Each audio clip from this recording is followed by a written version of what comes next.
This plant has been operational for very close to 100 years now. I'm a Sarnia resident, grew up in Sarnia my whole life. Always been by this plant.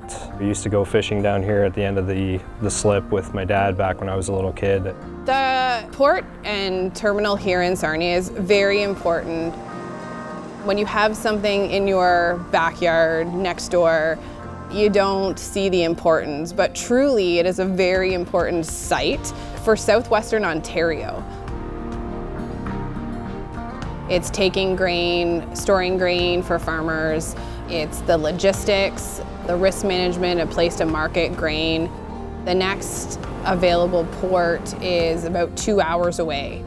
So it's bringing in grain from various different locations, and without that, it would be a crucial upset for Southwestern Ontario and local farmers.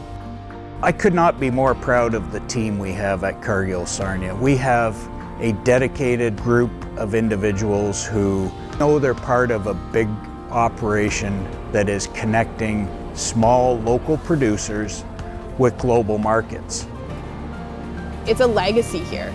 It's kudos to the people that worked here prior, that built the networks and built the relationships here with farmers and built that legacy to what it is today and hopefully what we have for the future.